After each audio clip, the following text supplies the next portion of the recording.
Welcome, everyone. As we wrap up with our unit on industrialization in America, we are getting ready to spend some time on the progressive movement, which led to a lot of social changes here at home.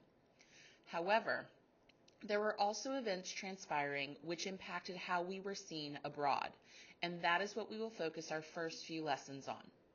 First, today we will explore American imperialism and foreign policy related to Hawaii and China. As you listen, take notes that help you answer the following question. How did U.S. interests affect overseas expansion in the late 1800s? First, it's important to understand the term imperialism. It is when a nation works to expand its power and influence via military conquest and political diplomacy. The United States had actually managed to become the dominant industrial power without imperialist ideas. It makes sense, though, when you think about it. At this point in history, it's only been a little over 100 years since the United States became its own country, and in that time, there were many internal struggles to deal with, the largest of which literally divided the country in half. After the Civil War, Americans spent time rebuilding and industrializing along the way. So, what brought America to look to expand overseas in the first place? With the country flourishing and Manifest Destiny ending, the United States began to look outward to show the rest of the world just how great it really was. In this time period, after 1890, we began to see the U.S. adopt social Darwinism, the idea that some nations are naturally superior to others, and it's therefore their burden to elevate inferior countries and people through colonization. As it participated in the global economy and established diplomatic relations with other countries, the United States government began looking for several things. First, they were always looking for cheaper and easier access to natural and capital resources around the world. Ideally, the United States would be able to get whatever it wanted at little to no cost. Second, with a large navy and other exploratory missions requiring travel by ship, the United States wanted more locations where they could build refueling stations. This meant that they either needed to own more land around the world or have countries give them access to their land. Third, with global trade growing exponentially, the United States was always looking for more efficient trade routes, particularly in Asia and South America. Lastly, the United States simply wanted to make more money and was always looking for opportunities to expand the economy. Obviously, what a country does will impact other parts of the world, positively or negatively, directly or indirectly.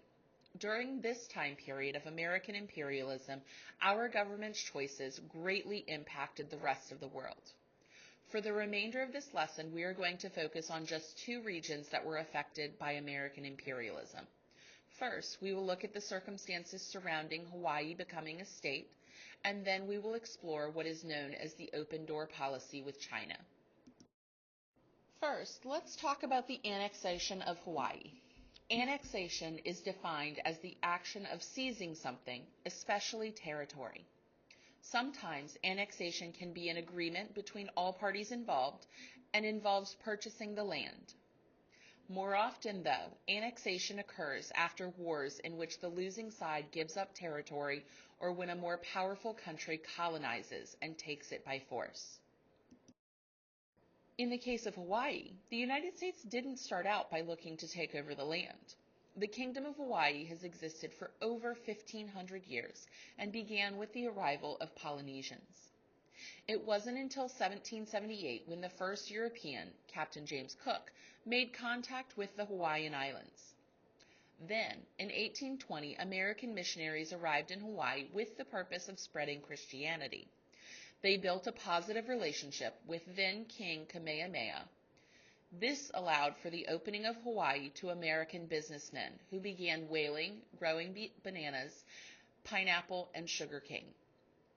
In 1849, Hawaii signed a treaty of friendship, making it an American protectorate. This meant that while Hawaii would remain an autonomous kingdom, it could be protected and supported by American military. This also benefited the United States, who wanted to see the sugar industry continue to prosper. Ultimately, though, it would be the sugar plantations that would lead Hawaii down the road to annexation. After a while, American businessmen began looking to protect their profits. They were heavily involved in Hawaiian politics, and with higher tariffs for shipping into the United States, they were losing money. So, in 1887, Americans forced King David Kalakaua at gunpoint to sign what became known as the Bayonet Constitution. This new constitution stripped the monarch of most of his governing power and shifted it to a legislative body that was conveniently controlled by American businessmen. In 1891, the king died, and his sister, Queen Liliuokalani, ascended the throne. She made it clear that she wanted to rewrite the Hawaiian Constitution to give power back to the monarchy. Businessmen like Sanford Dole couldn't allow this because they would lose power and money. So in 1893, the American military, led by Dole, staged a coup under the guise of protecting American interests and placed the Queen under house arrest.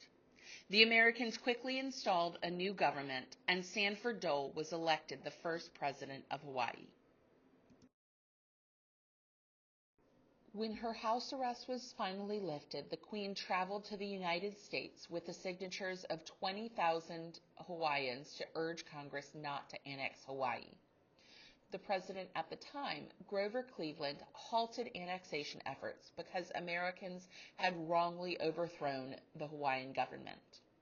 However, when William McKinley took office, he signed the Newlands Resolution, which declared that the United States would annex Hawaii. As a result, Hawaii became an official state in the United States. To this day, many Native Hawaiians call for the return of Hawaii to its people. Around the same time that all of this was going on in Hawaii, in another part of the Pacific Ocean, China was on every major country's radar.